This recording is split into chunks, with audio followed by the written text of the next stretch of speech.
Hi, you're listening to Scribble Talk, a podcast for bid and proposal professionals. My name is Basha, and with my co-host Ashley Case, we'll be sitting down with the industry veterans to share their stories, discuss their career, and learn how to make an impact in the industry.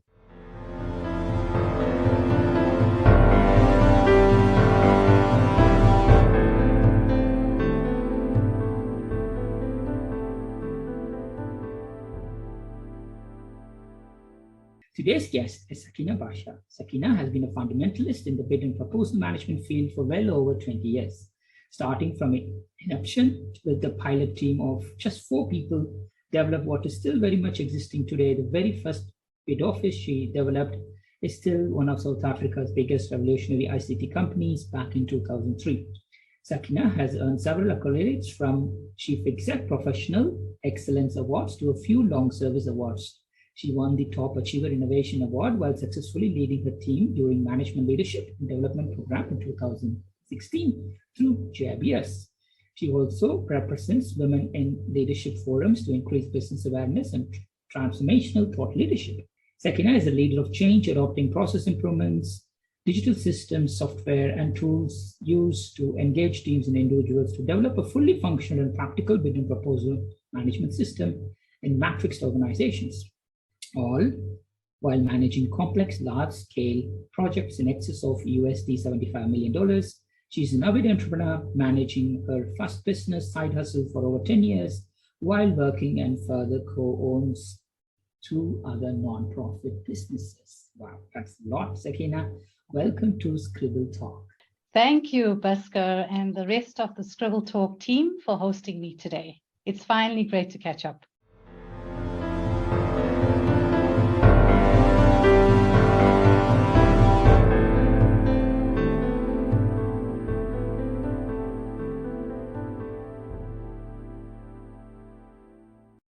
100%. So let's go back to the very beginning. Where were you born? And let's talk about your early education.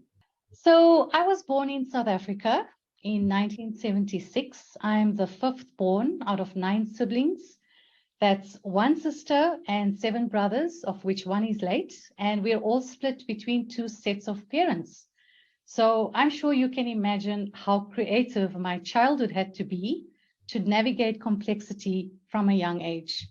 I was raised in Johannesburg in a suburban township famously known as Lenasia, which is located on the outskirts of the city, far from the major metropolitan areas, about 60 kilometers away, which back in the day, some 30 years ago, was once a small settlement, but now has become quite a densely populated town and home to a vibrant multicultural South African community, and coexisting in harmony with all other religious and ethnic groups, including a diverse foreign population as well.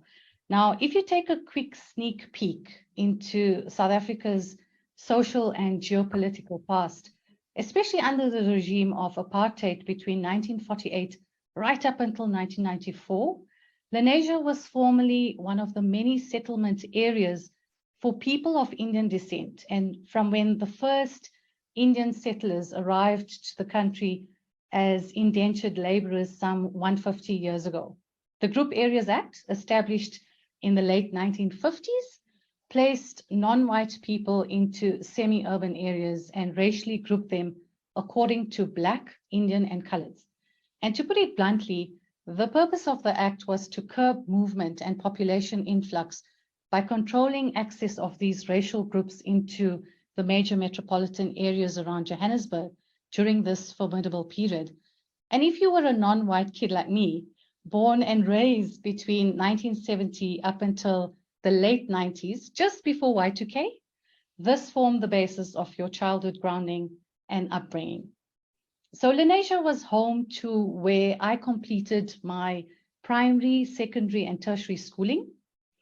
Unfortunately, living and growing up in our secluded semi-urban settlement areas also meant being subjected to a racially segregated education system, formerly known as the Bantu education system, which was a far inferior education system, not only for the majority Black population, but also for the rest of the non-white racial groups, in contrast to the education system reserved for the country's white population, which was of Western standards. So infrastructure of some of the schools were also not all that great. Of a handful of Black schools, 30% had no electricity, 25% had no running water, and more than half had no plumbing. And I remember as a kid, my primary school walls were not made of brick and mortar, but rather of a porous, fibrous material called asbestos, with icy cold concrete floors. I hated that terribly. Some impoverished areas compared to ours didn't even have properly structured schools. But even so, education for our Blacks, Indians, and Coloreds was substantially cheaper, but not free. And the salaries of teachers were set at very low substandard levels. But regardless of growing up in underprivileged circumstances, I think achieving an education was extremely important to my parents. So we were disciplined to attend school in the mornings, and in the afternoon, I attended Islamic school. My mum and stepdad were our pillar of support throughout our learning and development journey, and made every effort to see us through, regardless of the hardships and challenges. And they both equally worked tirelessly to ensure we got educated enough just to be able to get a job, since we had very low aspirations about careers during our childhood. In primary school, I loved expressing myself through art, and drawing was my favorite pastime to escape. I became obsessed with it in high school by trading off lunches or $5 to draw diagrams or illustrations for my school buddies. And I guess that's what sparked the entrepreneurial spirit in me. However, I always knew deep down that someday my creativity will come in handy, but never once imagined that there was actually a profession to endorse it.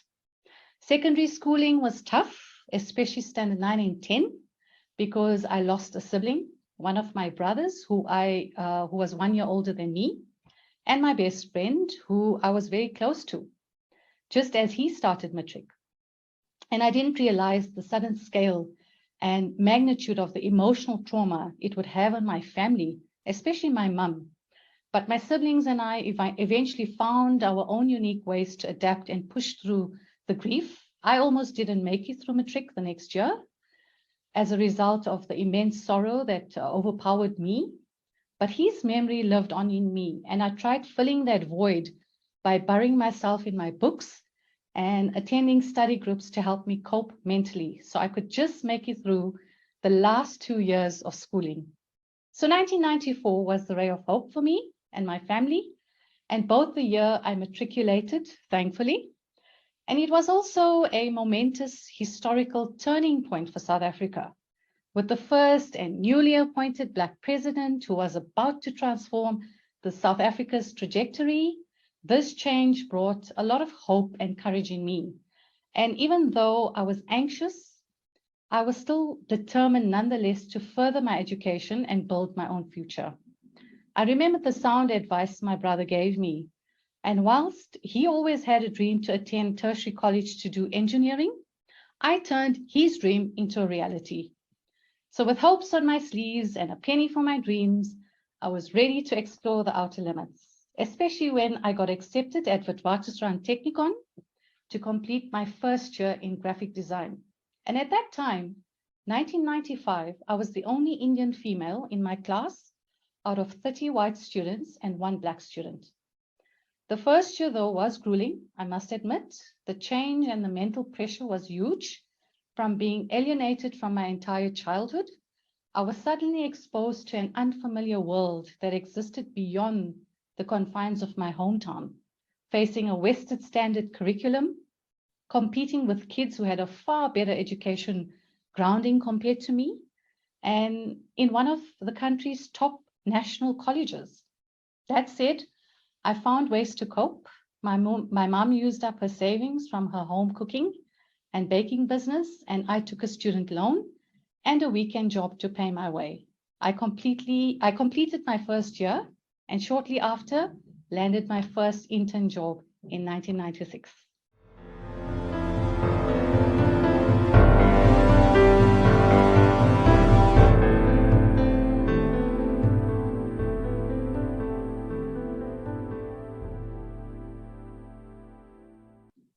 Wow, what a fascinating story. So that's a very, very, very inspiring early life, Sakina. So from 17 all the way in entering into proposal career, talk us through your early career. So I landed my first job as an intern junior graphic designer, would you believe, in a printing and publishing firm in Johannesburg city centre. I worked delightfully hard for very minimum wage, but the reward was gaining exposure and on-the-job experience in the print and design industry, which is what I signed up for. But whilst working, I also developed a liking for business administration. And to expand my skill sets further, I left the industry to join a small startup consulting agency, worked there for about 3 years, and then entered the ICT corporate world in 2001. I didn't lose out on the breadth of skills learned from the design industry during this time.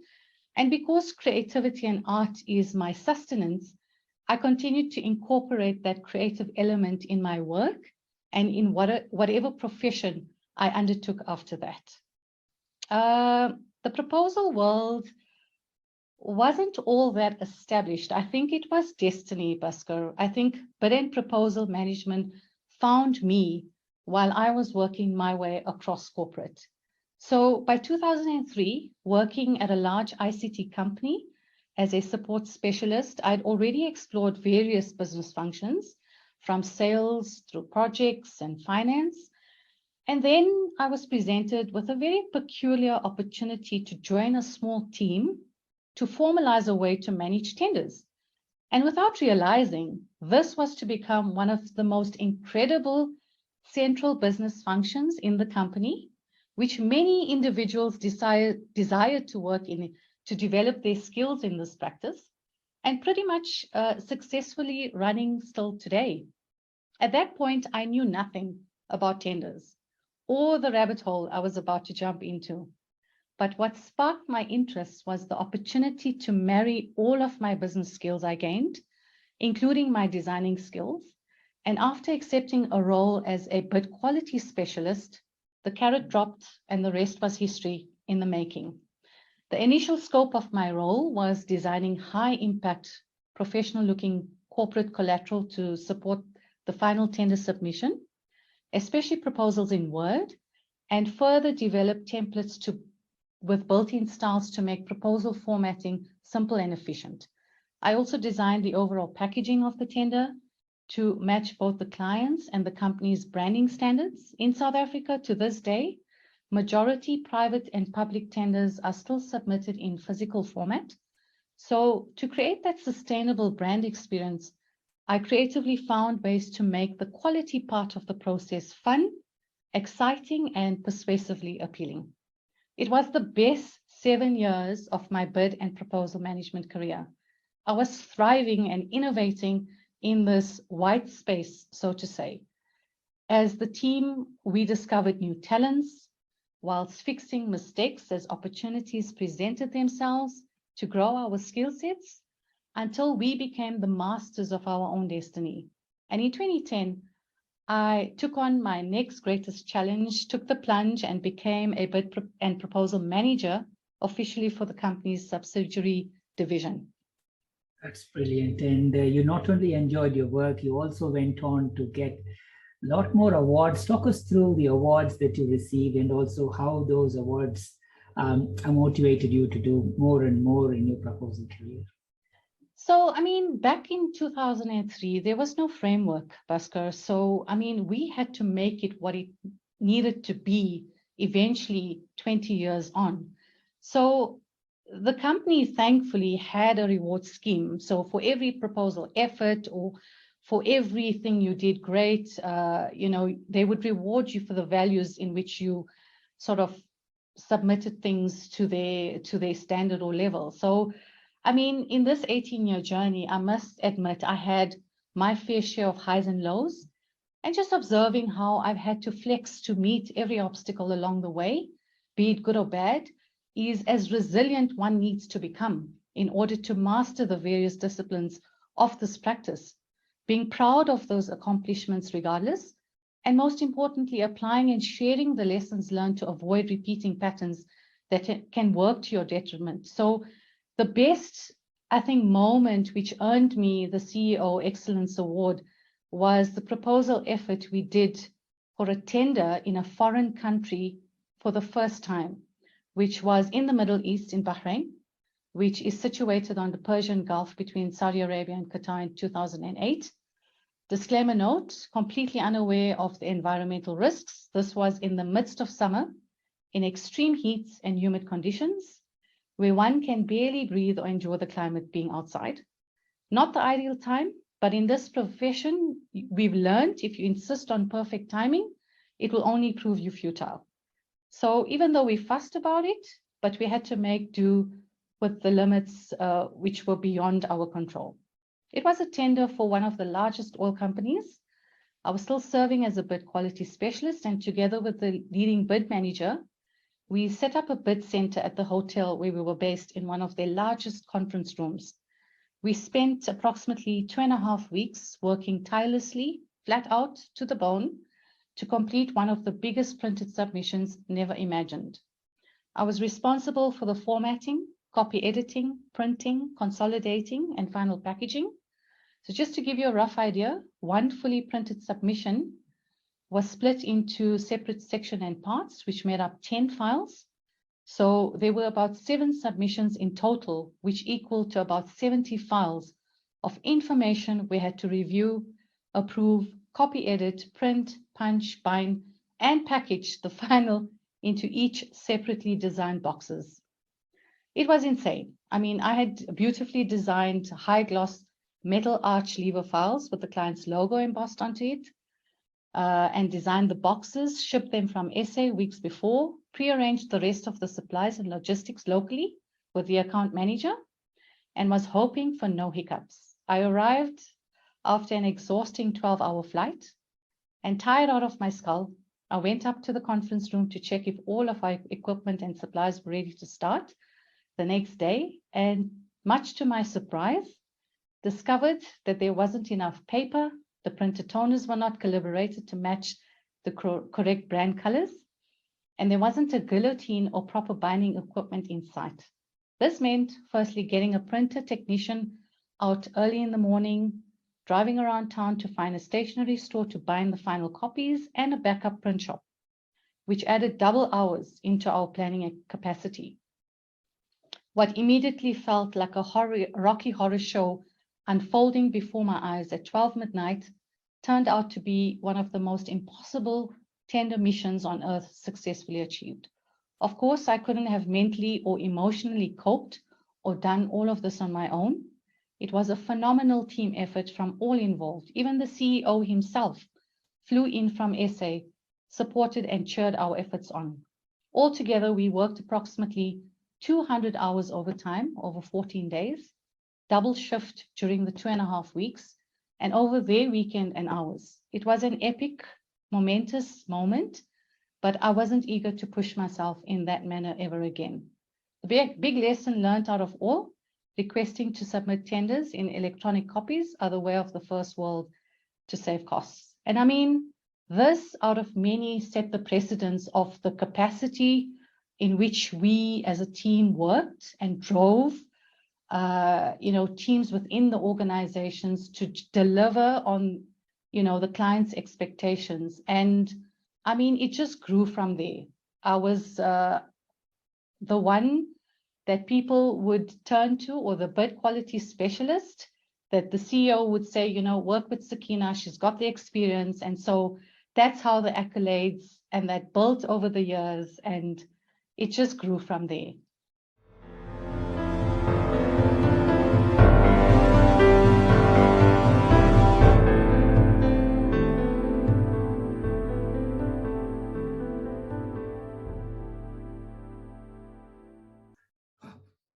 I can only imagine the days like 10, 12 years ago where we need to do all printed copies, taking the train or flight, or plan for the logistics, sort of bus delivery, etc. But that's a monumental effort, Sakina. Thank you for sharing. So 18 years, I'm sure you had a lot of memorable projects. You already shared few, Sakina. In addition to that, looking into South Africa, APMP South Africa also was there. But at what point did you come across APMP as an industry body? Talk us through about APMP South Africa and their contributions.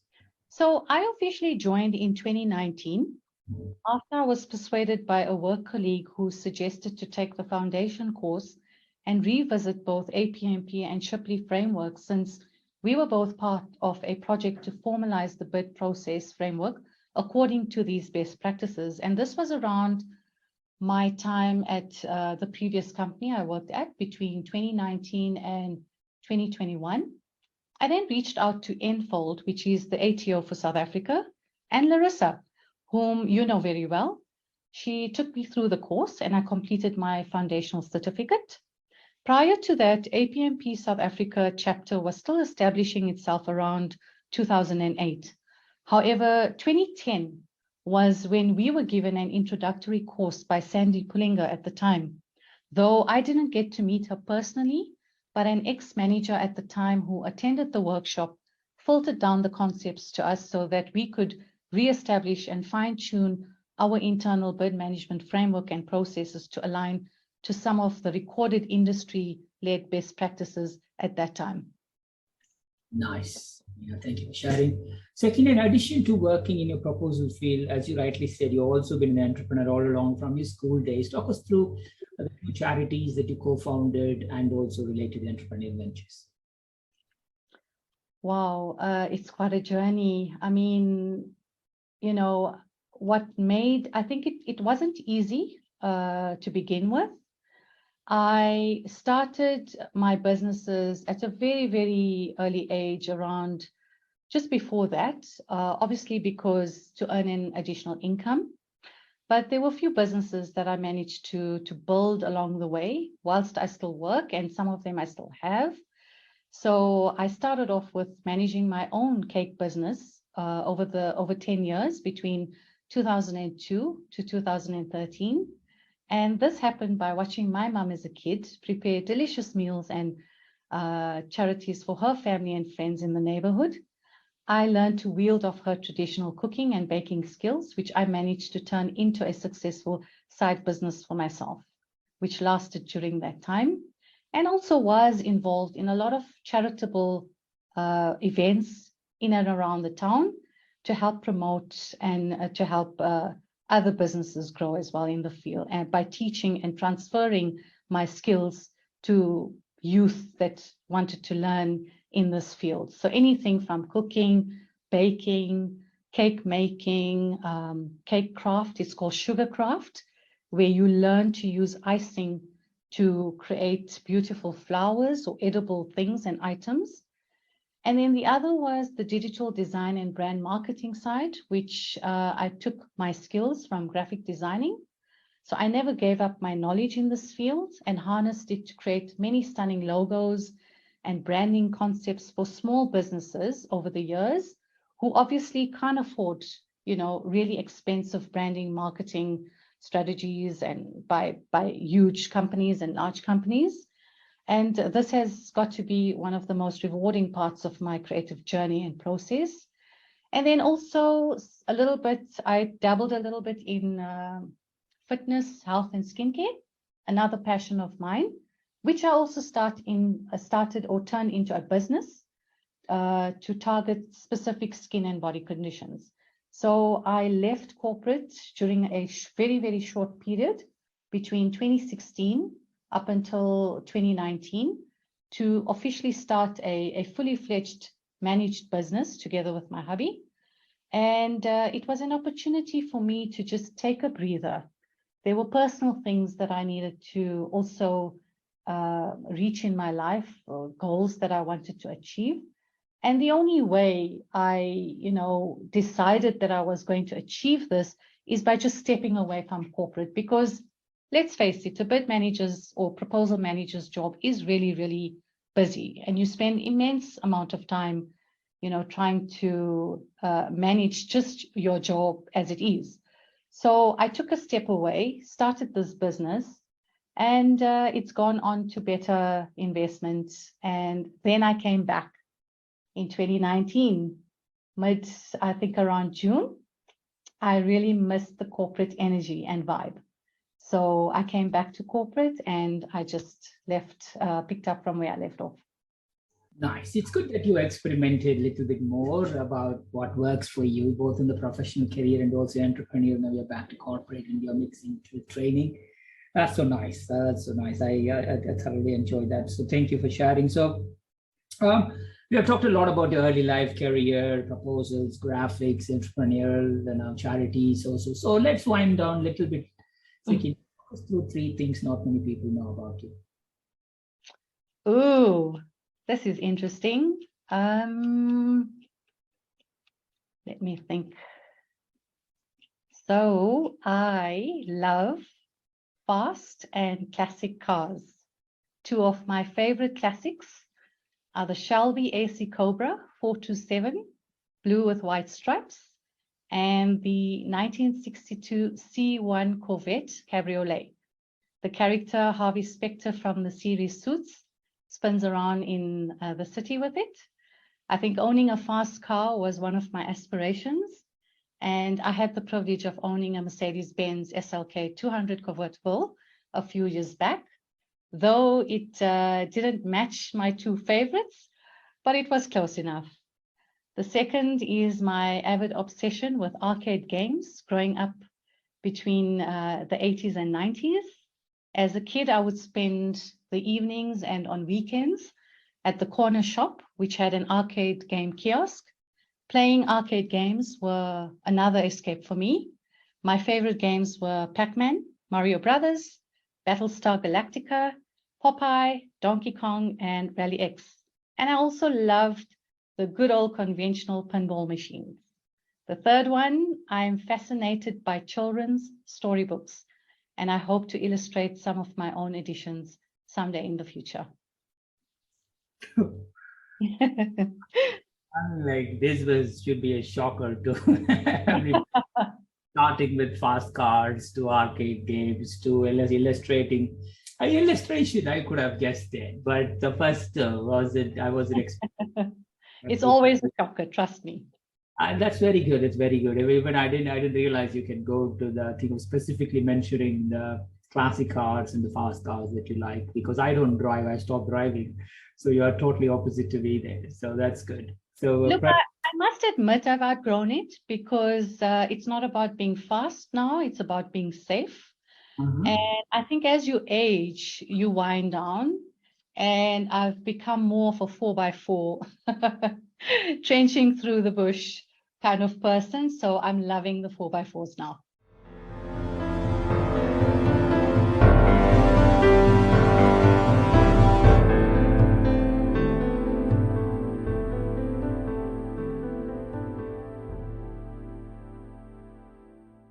I think it should still keep your fast car dream. I think wherever you have the opportunity to try a Formula 1, Formula 3, yeah. I think you should try them. But that's good. Thank you for sharing. So I know you also have your hobbies. You already mentioned drawing, illustrating. Talk us through what else are your hobbies and interests. I love, obviously, with design, being creative, photography comes with the territory. I also love traveling. I've been to a few countries and I stopped a while, but I'm hoping to do this in my 40s and 50s more. Reading research papers, books. I prefer non-fictional, My favorites are Memoirs of a Geisha, A Thousand Splendid Suns, and all things else non-fiction. I'm also a sci-fi geek. I love Star Trek, Aliens, and Predator. Now, this is all in context to growing up between the 80s and 90s. And yeah, that's what I basically do in my pastime as well.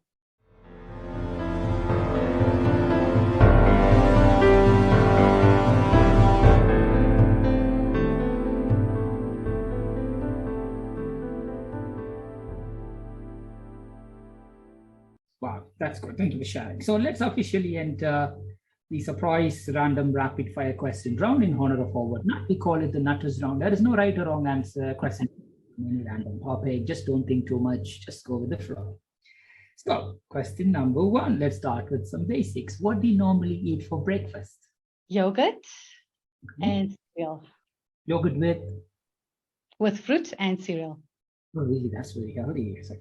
So if you could have dinner with any three people from history, who would you choose and what would you cook for them?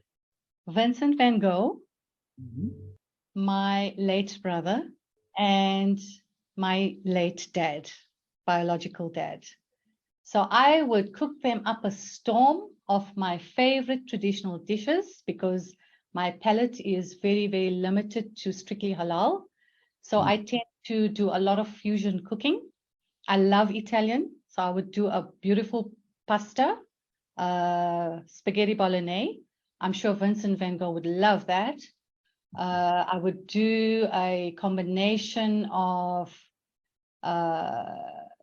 pizzas with some chili. My dad would love that, and my brother would love that as well. So you're going to mix your Italian with your halal. But yes. Vincent van Gogh. Why Vincent van Gogh? So he is, and always will be my favorite artist.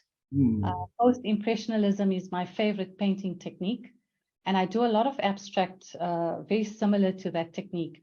And when I started off in college, I had to pick a favorite artist. I always looked at him and his story and the sorrow and from sorrow to success. And he's become one of the most iconic artists of his time. I love his story. It's very relative. Nice. Thank you for sharing. So, if you had a choice, which animal would you be and why? The choice to born as any other animal, which animal would you like to be born? Oh, it would have to be a jaguar. Jaguar, oh nice. Stealth, fast, and very, very sleek. Interesting, that's good. So, if you had to eat a crayon out of a box, what color crayon will you eat? It would be purple. Purple? Yes. Nice. Why? It's a very bright, vibrant color. It's also my favorite color. And when I think of purple, I think of candy because I have an obsession for candy. So I loved trying out different candies as a kid, and I still love it. And purple just reminds me of that moment. It's amazing. I think it's good what it did. Just reminded me like I avoid tomatoes in any format unless it's a ketchup where I just drink ketchup. So I need to go for this mental therapy just to say, and every time when I eat a tomato, for some reason, I feel like I'm eating a chocolate. Oh my word. So they somehow or the other fine-tune my brain to a certain extent. So today when I eat tomatoes, of course I eat tomatoes, but I don't feel like I'm eating tomatoes. I think like how you think that crayon becomes your candy, tomatoes become. Very interesting. Wow, I never thought of it that way. Yeah, true. I think that's how we make kids eat the stuff that they don't want to eat. Yeah, true. And that's how I feel about perfumes or scents. They kind of give me the same sort of feel. So it reminds me of a moment in history or time in my life and takes me back to that moment. So I understand now. Wow, interesting.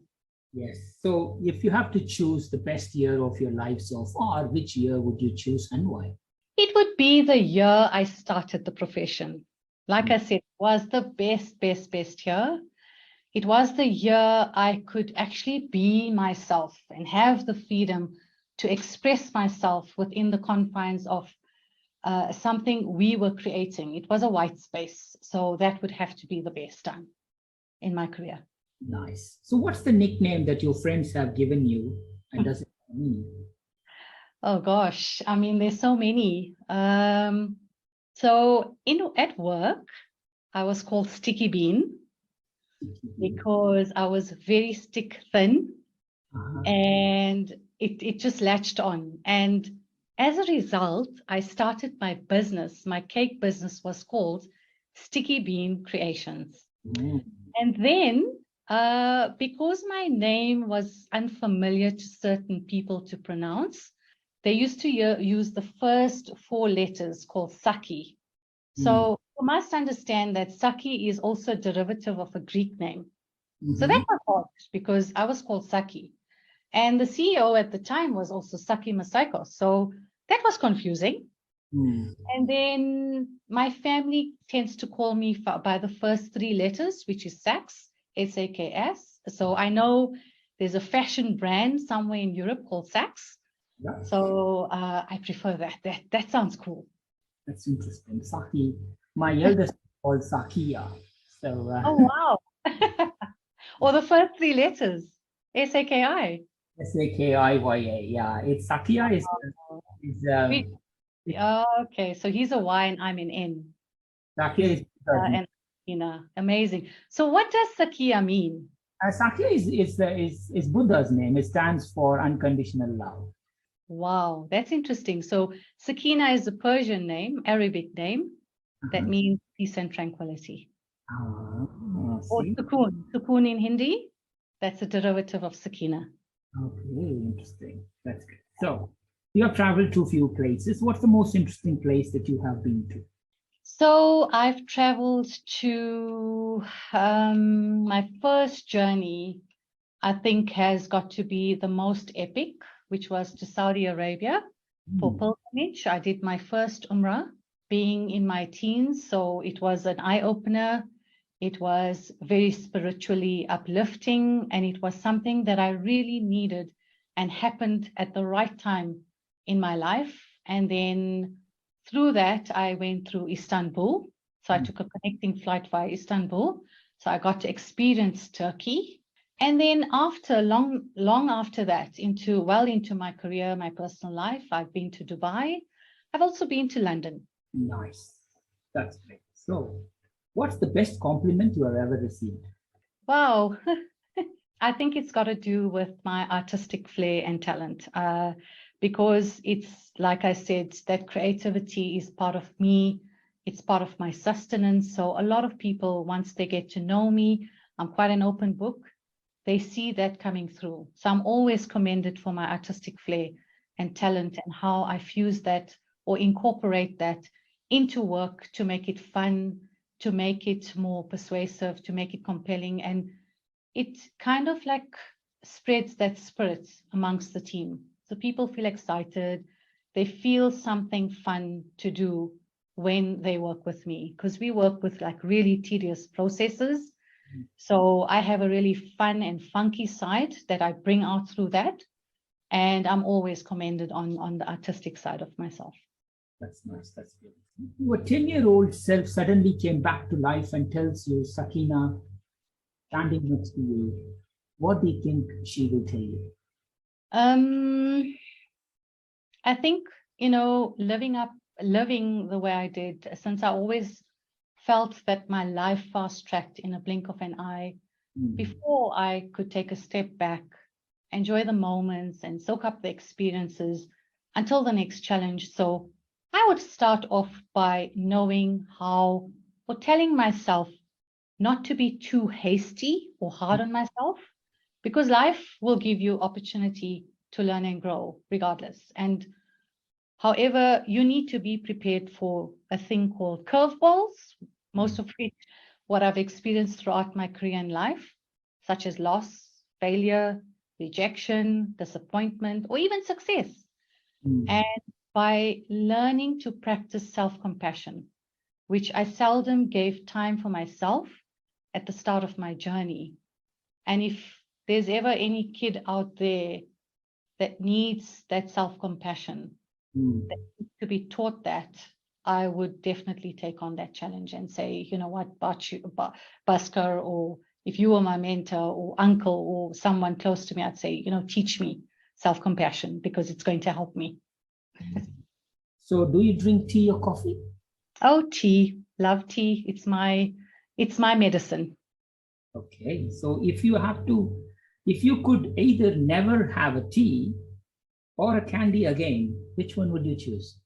I would definitely drink milk, not coffee, without a doubt, because it's more nutritious, it's healthy, it's good for the bones, and it just makes you feel good. So you will skip your tea, you'll have your coffee, but you won't give up on your candy. No. Well, you're not giving me a choice. Yes, fair point, fair point. So what's the last thing you watched on TV and why did you choose to watch it? As you know, I am a sci-fi geek, so I'm loving the Star Trek new series, Experiencing Strange Worlds. I just love the connotations and the messages that come across, which is about things like building your self-worth, knowing how to challenge conflict, knowing how to work with others and understand different cultures. And as Christopher Pike takes his team through a voyage through different worlds, and this is now, I mean, I'm not sure if you're a Star Trek avid, watcher, or you followed that story, but there were like various moments in times in the voyages and eras. So this is way beyond before the whole Star Trek team came about. So this is beyond that time. And it's basically starting off by experiencing strange new worlds. And it's just some of the lessons that come across that's very, very profound. And one of the main things, and you'll see it on my LinkedIn profile, I actually created a banner recently around that saying, and it says, "The power of possibility is indelibly yours."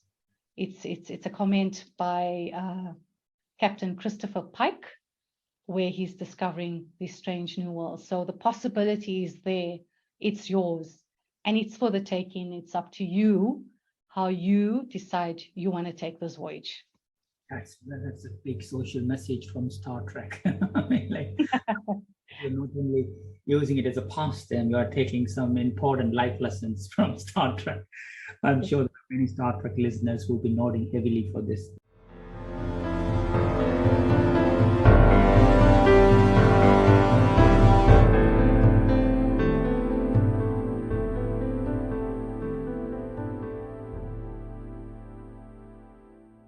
Thank you for sharing. So, second, who are the people who have been the most influential in your life and career? Firstly, it's definitely my mum, one of the strongest and most influential women I've admired throughout my life. She's taught me everything I ever needed to know to prepare me for adulthood. The greatest values I learned from her was tenacity, patience, and wisdom. The second is my hubby, without whom I wouldn't never learn the greatest value of companionship, trust, and sincere love. And thirdly, those who took a chance on me in my career and those who assumed I would not be who I am today. I learned the greatest values of honesty, loyalty, and integrity. Thank you for sharing, Sakina. So, what's one personal trait you like the most about yourself? I think it would have to be my resiliency that I managed to, or kept me grounded throughout my life, whether it was in my childhood. I mean, it's not a skill or something that you learn or you know immediately. It's something that you learn to build over time. So it has to be the power of resiliency. So, who haven't you seen or talked to in a long time and you hope that they're doing okay?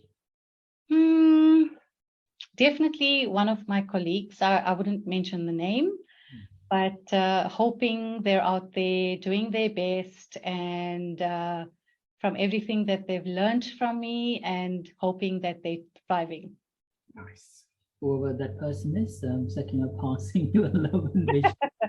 Someone listening, you know who you are. Thank you. So, what advice would you give fellow bid and proposal professionals? Oh, there's so much. I mean, where do I start? Wow, it's quite a bit to share. So I would start off by, I think for me, bid and proposal management has become an art form and a profession I chose to master over time. And I guess why I've been here in this space for so long, which I'm still very much enjoying and growing my skills. There is still much to learn if you're open to challenges that present possibilities to drive your success in the field, since there's no limit to your growth potential and what you will learn along the way. For many others who are wondering whether it's a good career choice, it definitely is. And it all depends what you're willing to do with the skills you gain that will shape and define you as a specialist or expert in the field over time. And the value you bring that makes you stand out from the crowd, and the talent that you will become, or it will naturally speak to you over time. So I've thought about 3 recommendations. So strategic talent, aptitude, and insight of the industry in which you want to work in, together with a basic understanding of certain business principles and disciplines, since we as bid or proposal managers spend an immense amount of time scrutinizing every bit of information from most departments that is submitted in a proposal to the client. The bidding world has evolved immensely over the years, and there is a wealth of documented frameworks based on established industry-led best practices, easily accessible now than before, such as Shipley and APMP, which you can certify directly. You can call me if you're based in South Africa, and I could put you in touch with people that can certify you or even be your coach and mentor. So the more you know, the more you will grow and earn, okay? The most crucial aspect of your success in this practice is your driving performance and the opportunity to accelerate your career to an optimal level. In other words, the team and the manager that supports you maps out your career growth journey to stimulate your learning, encourage you along the way, recognize and celebrate your achievements, and sees and values you, is the ultimate test drive to survive in this industry, or it could turn out to be a very short-lived investment. And lastly, a very strong support structure outside of work that understands your job, and at times it will impose on your personal time and affect your social life and relationships. So making people around you understand what you do, your expectations, so you avoid becoming secluded or isolated from them. And if you're anything like me and would love to build your talent in this space or your skills, if I could persuade you and articulate what makes a successful bid manager, what comes to mind is an inspiring tale of the 3 great artists. Would you love to hear it, Bhaskar? Oh, yeah, please do.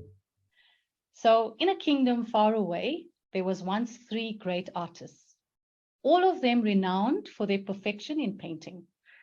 They could draw lifelike pictures, and as a result, all 3 had a lot of admirers amongst the common people. One day, there was a dispute amongst the people about who of the 3 was the greatest artist. Respective supporters of the artist claimed each one of the greatest, but even the ruler of the kingdom was no longer sure about who it was. So a competition was arranged by the king himself to determine who the greatest artist would be or was. On the scheduled day, the 3 artists appeared at the arena. A lot of enthusiastic spectators also gathered to watch the competition. The 3 artists tried their best techniques to express their artistic excellence. After they had finished drawing their respective objects, they uncovered it before some noblemen of the kingdom who were the judges. The first artist painted a bunch of red roses. It looked so original and realistic that the bees came up close and tried to sit on them. The judges were impressed with his painting. The second artist drew a bunch of ripe grapes. Soon after, an ox slowly appeared up close to the painting and tried to eat the grapes, since it looked exactly like the real grapes hanging from the vine. The judges were stunned. Then the third artist presented his work. It was covered with a curtain. So each of the judges made their way up close to the painting and tried to draw the curtain aside to see the painting behind it.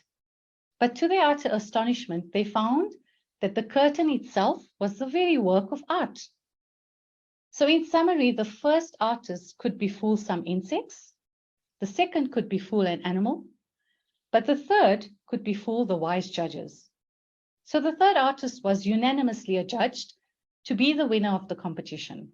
The moral: with ordinary talent and extraordinary perseverance, all things are attainable. That's a very, very powerful story and a nice end to the episode, Sakina. So again, is there any part of your life or career, is there anything else you would like to share to the listeners before we close the episode? Yes, I mean, there's lots of great and exciting things coming my way. I am embarking on a couple of courses I've done, and also trying to do some travel as well while I try and do it. So I'm looking forward to that. Perfect, Sakina. Thank you for sharing, Sakina. It's been an absolute privilege to have you with us here with us at Scribble Talk. Wish you, your family, your loved ones, and your colleagues, everybody, friends, all the good health and happiness. Continue to stay healthy, stay happy, and inspire us and everybody around you. Speak to you very soon. Thank you, Sakina. It has been a pleasure, Bhaskar, and thank you again for having me. Take care. To our listeners, thank you so much for tuning in. Please visit bachuscribble.com/podcast to listen to this episode and check out any of our other previously recorded episodes. If you've enjoyed today's interview, don't forget to subscribe, review, and share the Scribble Talk podcast. We hope you'll check out our next episode where we interview another industry expert and special guest. Until then, it's Ashley Kays, Bhaskar Sundaram, signing off.